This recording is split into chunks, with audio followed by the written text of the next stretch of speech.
Magandang araw mga kababayan ko, mga OFW. Kung saan man kayo naroon sa iba't ibang bahagi ng mundo, magandang araw sa inyong lahat.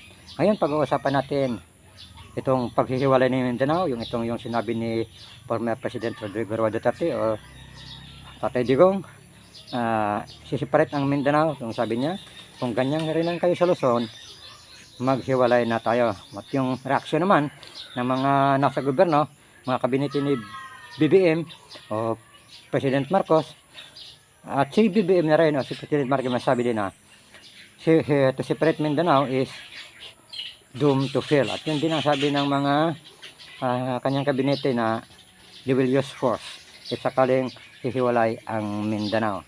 Sa tingin nyo mga kababayan ko, kapwa ko Pilipino, maganda ba yung sinabi ng ating Pangulo o ng ating mga sekretary na they will use force if sakaling hihiwalay ang Mindanao? So yun po ang tanong ko sa inyo. Pero para po sa akin is hindi po siya maganda. Bakit po? Sinabi na nga ng former President Rodrigo Roa Duterte at Tatay Digong na we will make it in a legal way. So ibig sabihin legal po ang gagawin na paghihiwalay ng Mindanao through initiative, to people's initiative, to sign ng mga Mindanaoan. So nagalit po sila, hindi po maganda yung sinabi na they will use force para po kung mahiwalay po ang Mindanao. Hindi po siya maganda. Bakit po? Para pong tinatawag nyong ang Mindanao ay kalaban. Parang totoo nga nakalaban yung Mindanao, kasi mula noon hanggang ngayon ang Mindanao po ay hindi po nabigyan pansin sa mga proyekto na mula sa gobyerno, sa nasyonal. Tulad nga na yun nangyari sa Davao. Isipin mo ba naman ang tao po wala na pong, siguro wala na makain kasi po bahay. Paano sa makakuha ng pagkain kung nabaha yung mga bahay nila, na landslide pa yung iba, namatay pa yung iba? So kung gano'n ang mga sitwasyon, ang sabi ng ating nasyonal, kailangan nyo muna mag-request. O diba? Isipin nyo ba naman yun? Emergency po yun ang nangyari sa Davao. Davao de Oro, Davao Oriental, o ano pa mang parte ng Davao. Tapos sasabihin mo, mag-request pa kayo, emergency nga. Halimbawa ngayon, laki-laki ng sugat mo, kailangan mo ng bloody na yung katawan mo. Kailangan mo pa mag-request ng pera para mapagamot ka. Halimbawa, gutom ka na. Kailangan mo pa mag-request, gutom ka na. Ay ilang araw yung mag-request, aabot yun ng mga linggo. Kasi pagdidibatihan pa ata yun sa Congress, kung ganon. So hindi po siya maganda sa panahon po ni PRRD. Pag may ganyang sitwasyon po, nakahanda na po ang lahat ng relief goods, lahat ng pangangailangan ng tao. So ayun. So yun, hindi po maganda na sabihin ng isang sekretary, anyo, general pa naman, sundalo pa naman, na they will use force. Para bang sinasabi niya na siya yung may kapangyarihan sa mga sundalo. Dapat niyo pong tandaan na mga sundalo po ay hindi niyo hawak lahat. Kahit po kayo ay nasa gobyerno, meron pa rin mga tao na papanig po sa former president. Hindi ko lang sigurado kung ilan, pero meron po. Kasi isipin niyo na ba yung sinabi ni Harry Roque na yung Davao Force o Task Force is diehard kay Duterte. Ang ibig sabihin, kung totoong diehard yun, 700 yun or plus, hindi lang yung siguro yun. Kasi nakita niyo naman yung pamuno ni PRRD kung gaano niya kamahal ang mga sundalo, men in uniform. Yung sahod nila dinoble, yung pag-upgrade ng kanilang paggamitan sa hukbong sandatahan, grabe yung pag-upgrade, parang class na talaga. Class na talaga. Ayun, nakita yun ng mga sundalo, natitingnan nila yun ng utang na loob nila sa former President Rodrigo Roa Duterte. Kasi tayo mga Pilipino, mga hirap, tulad namin, mabigyan kami ng 100 pambili ng bigas po, masayang masaya kami at naibsan yung gutom namin. So kung sa kami nga na mahirap is ganun ang pakiramdam na bigyan ng 100, napapasalamat na kayo, nagiging utang na loob na namin yon sa tao. Ano pa kaya yung mga sundalo na dinobli yung sahod, tinaas yung moral, hindi ba? So hindi po malayo na meron pa panig kay PRRD, kaya wag sabihin na gagamitan ng force yung paghihiwalay sa Mindanao. So kung gagamitan nyo ng force, ang ibig sabihin, papatayin nyo lahat ng tao pag magpipirma. O bakit hindi nyo, opinion ko lang yon, kung gagamitan nyo ng force, ang ibig, talagang by force. Kung by force, ang ibig sabihin doon, gagawa kayo ng hakbang na para matigil. O, anong gawin nyo? I-torture nyo yung tao para dito pumirma. Kasi para siya tinatawag na martial law, kung by force na ang gagamitin. So hindi po siya maganda na pangitain para sa ating bansa. Kasi nakalimutan nyo na yung kapangyarihan nyo is eminent by the people. So dapat yung intindihin na ang mga Mindanaoan is people din. So they have a power to take away your power over in the government. Di ba? Pwede nang tanggalin yung power nyo. Isipin nyo naman ilang milyon yung Mindanao pag nag-EDSA yon, pag nag-rally yon, pag nag-revolution yon. Diba? Hindi lang po Mindanao po mangyayari doon, pati po Luzon. Alam niyo naman kung gaano kamahal ng mga taga Visayas at Luzon si PRRD. Meron nga hindi siya mahal kasi daming trolls na bayaran ng gobyernong ito. Maraming trolls. So yun lang siguro ang hindi mahal. At saka yung mga dilawan, mga NPA. Pero malaking porsyento mahal si PRRD. Isipin mo naman, pagbaba niya is 80+% yung kanyang trust rating. So ilan lang nung natira sa mga hindi Duterte supporter is nasa 10% plus lang. Oh. Isipin nyo ba yun? Hindi ba talaga kayo nag-iisip na sa gobyerno kung ano kamahal ng taong bayan si PRRD? At hindi na siguro taong bayan, pati mga sundalo. Kaya wag niyo pong sabihin yung by force. Kaya yun, wag niyong gawin yun sa mga salitang ganyan para hindi kayo nag-iisip. Para kayong naupo lang sa kapangyarihan, naupo lang kayo dyan sa Malacanang, parang kayo na ang tinatawag na nasusunod at hari. Mabuti pa yung hindi nag-aaral. Nakapag-aral tulad namin. Nanonood kami ng mga YouTube, nag-aaral kami ng batas. Sinabi nga doon your power, your authority bago doon, emanates by the people. So, pinahiram lang yung kapangyarihan nyo ng tao. Kung gawin ng tao, tanggalin yung kapangyarihan nyo, wala kayong magawa. O, diba? So, wag yung ganun. Hayaan nyo na maghiwalay ang Mindanao in illegal way. Diba? Hindi illegal way, in a legal way, ganyan. So, ayan. Wag nyong pangunahan ang legal. Kasi legal nga siya. Wag nyong gawing illegal. Para nyong gagayahin yung sa gawa sa Singapore na nagkagulo. Kasi ayaw ng national government. Para sa akin, hindi po magandang pangatayan. So ito po yung aking pananaw is parang trap yun ni PRRD na ihiwalay ang Mindanao para magsilabasan yung mga traitor. Kasi maalala mo kung manonood tayo ng mga tawag dito, mga nakaraan or mga history ng mga nation, tinitest po ang mga taong traitor or binibigyan po ng pain yung mga taong traitor. So baka sabihin niyo hindi naman siya pangulo or nasa gobyerno, bakit siya magbibigay ng ititest niya yung mga traitor or tinatawag na loyalty check. Hindi naman siya nasa gobyerno. So hindi po ganoon. Kasi po pwede po niyang gawin yung kasi po siya po ang tinitingala ng taong bayan at siya po ang pinakikinggan ng taong bayan at siya po yung iniidolo ng taong bayan. So kung malalaman niya kung sino yung mga traitor, malapit na po yung 2025 election. So pwede nilang hindi kunin yung mga traitor. So kahit po magsibaliktaran yan sila this last month of the year, hindi na po sila kukunin ni former President Rodrigo Duterte or Tatay Digong kasi po mga traitor sila. So possible po na marami ng mga politikong mga loko ang mawawala sa Pilipinas para hindi na maging politiko. So ayan. Para sa akin po it's tawag dito a trap po ni PRRD yun. Hindi ko rin alam kung tutuluyan yung pagsihiwalay ng Mindanao, pero kung para sa akin is mas gusto ko po humiwalay ang Mindanao. Bakit po? Nakikita ko kasi na ang pamumuno ng mga Duterte is totoo. Mahal talaga nila ang bayan, mahal nila ang Pilipino. Kung mangyayari yon na ihiwalay ang Mindanao is magiging Singapore ang Mindanao or higit pa. Bakit po? Marami pong source sa Mindanao. Isa na dito yung ginto, nickel, at iba pa, mga yamang lupa. So sa mga pagkain naman po, ito pong tinatawag na food basket of the Philippines, ang Mindanao.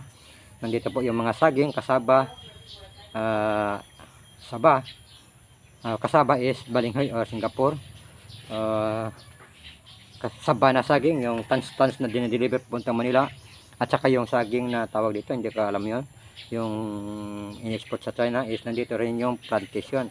So nandito rin yung pineapple na South Cotabato, and then sa Bukidnon. Nandito po din yung pinakamalaki na maisan or mais, yung ginagawa na beer ng San Miguel. Nandito rin yung palay. Ano pa ba? Baka magtaka kayo na ganyan-ganyan yung aking tawag dito, katawan, kasi nasa duyan ako. So yun, kasi nandito lang ako sa nakigamit ng wifi sa aking kapatid kasi wala akong wifi sa aking area. So nandito ako sa wall ng kanilang bahay. Ayan. Ano pa ba ang marami dito sa Pinas? Yung palay, ko yung rice, dito po nanggaling ang pinakamaraming palay po sa Mindanao. Ano pa bang lahat na po na pangangailangan nandito po sa Mindanao. Yung mangosteen na anti-cancer ata yon, lansones, rambutan, durian, ano pa ba marami dito. So nandito po lahat sa Mindanao. So sabi nila yung Mindanao mahirap, kaya po nagsipuntahan sa Manila. Ang tingin ko po yung mga tao na nagsipuntahan sa Manila is gusto lang tumingin ng Manila kung ano talaga ang Manila. At saka yung iba naman gusto rin magtrabaho doon kasi dito nga sa Mindanao hindi pa gaanong maraming naghahanap ng mga trabahante. Yung mga maid, yung mga katulong, wala po masyado dito. Pero meron. Mas kadalasan kasi na marami doon sa Luzon kaya sila pumunta. Pero kung sabihin nyo na mahirap ang Mindanao, hindi po mahirap ang Mindanao, kasi kung mahirap ang Mindanao, may mga tao nga dito na kahit na walang trabaho, nabubuhay po sila. Kasi po marami po mga pagkain dito na pwede mong kainin. Tulad ng saging, kasaba, kamote, yung halimbawa yung corn. Yung corn po is pag nagkaroon ng tinatawag na mag-sealer, yung popcorn, yung mga kabataan nga nangunguha ng mais para ibenta. Pati nga yung mga kabataan mayroong mga trabaho o mayroong mga pera dito makukuha sa lugar namin dito sa Cotabato. Iwan ko sa ibang mga lugar, pero sigurado po ako buong Mindanao ganito po halos. Ang siguro hindi ko lang masigurado yung sa Muslim area, sa Moro, kung may mga mais, pero para sa akin meron din. Kasi kita naman kahit nasa mga YouTube makikita yung yung mga mais sa Moro na lugar. So ayun, ulitin ko yung ginawa ng ating gobyerno hindi po maganda na you will use force para kung hihiwalay ang Mindanao. Kung gagamitin niyo po yon, sigurado po magiging madugo po ang Pilipinas, kasi po mayroong kakampi sa Mindanao kay Premier President Roque Duterte. So, hindi ko alam kung ilan, pero sigurado ako na meron, kasi po hindi po pwede na walang kakampi. Former President nga yun, di ba? Yung sinabi nga ni Atty. Roque na 700 plus na o 700 na task force Davao, die hard. So meron pa yung mga kasamahan. So hindi po natin pwede ganyanin. Kung hiwalay po ang Mindanao, para sa akin mas maganda. Bakit po? Kasi po kung hiwalay ang Mindanao, magsisikap ang Mindanao na yayaman. So yun din ang gagawin ng Luzon at Visayas. Sige, magsisikap din sila, kasi tingnan nila naiiwanan sila ng Mindanao. So hindi sila papayag na maiwan sila ng Mindanao. So magsisikap din sila na aangat yung bansa nila. So mas maganda po na hiwalay pa ang Mindanao, hiwalay ang Visayas nga, mas maganda. Tapos Luzon, Visayas, Mindanao, iba-ibang bansa. Maganda yan. Alam niyo kung bakit? Kung pag-aaralan natin sa Biblia, yung Israel is 12 tribes. Bawat tribo ay may kanya-kanyang ginagampanan sa kanilang bansa. So 12 tribes sila. So kaya nga sila hindi basta-basta natatalo sa mga labanan kasi 12 tribes nga sila. Kung ang Mindanao gagawin yon, tatlong isla, Luzon, Visayas at Mindanao, so may kanya-kanyang armed forces yan, kanya-kanyang kagamitan na malalakas. So mahirapan din tayo talunin ng iba't ibang mga bansa. Kasi meron tayong tatlong bansa na mga Pilipino na may mga hukbong sandatahan na malalakas. 'Di ba? Kung halimbawa ngayon ang Luzon is titirahin ng ibang halimbawa ipapalagay natin China. Ito ay papalagay lang. Hindi po pwede na yung Visayas at Mindanao hindi kakampi sa Maynila kasi nga kapwa niya Pilipino. O 'di ba? Ay halimbawa titirahin siya ng mga o ibang bansa. Sigurado po may support ng Mindanao at Visayas. Mas maganda ngayon kasi po may kanya-kanya silang bansa. At pagpalagay na lang natin dito sa Amerika. Yung Amerika is meron silang Latin America. So magkakaisa sila. Pagpalagay din natin yung sa Russia, meron din silang ano. So dapat ang Pilipinas meron din tatlo.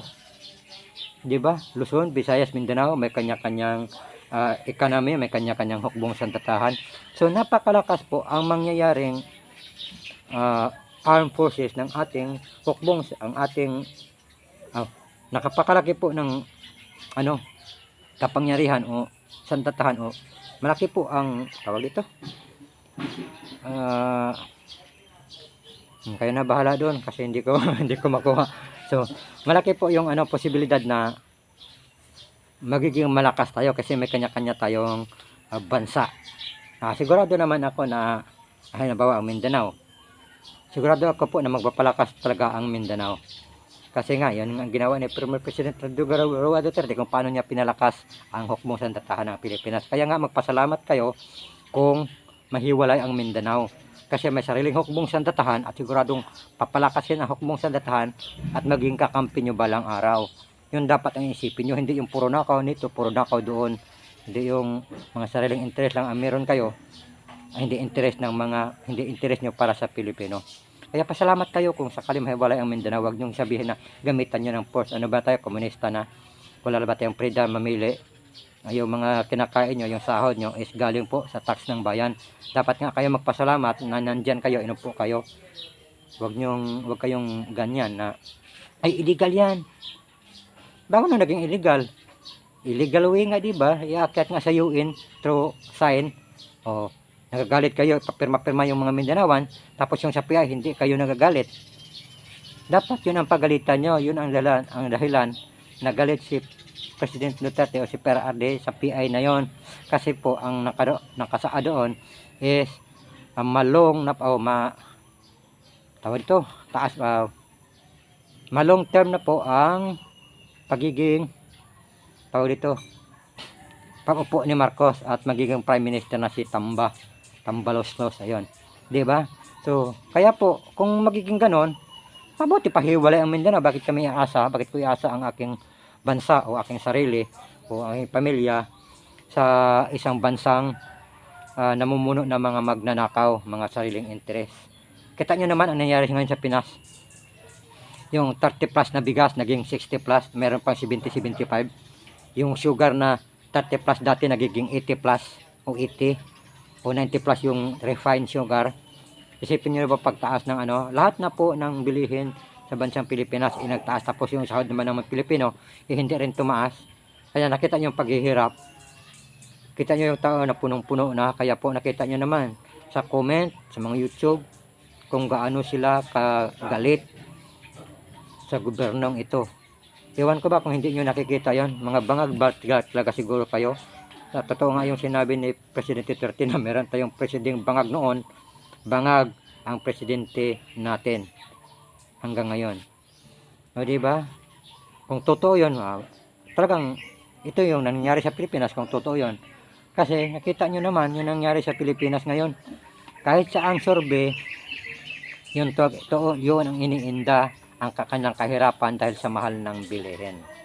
Ayun, ulitin ko, huwag nyo sabihin na you will use force kung maghiwalay ang Mindanao. Kasi kayo po ang mag-trigger ng tinatawag na gulo sa Pilipinas. Ako hindi sigurado, pero talagang yun ang mangyayari kasi meron pong kakampi talaga kay PRRD. Sigurado po yon na meron kakampi. Sinabi na nga ni Harry Roque, merong diehard na 700 plus na o 700 na task force, at meron pa yung mga kasama sa iba't ibang dako ng Pilipinas. 'Di ba? Huwag niyong ganyan. Hayaan niyo na lang na maghiwalay ang Mindanao if sakali man in illegal way. Legal way nga, 'di ba? Hayaan niyo at magpasalamat nga kayo kung mahiwalay ang Mindanao, kasi yung Mindanao magpapalakas din 'yun ng kanilang hukbong sandatahan, kasi isang bansa na sila eh.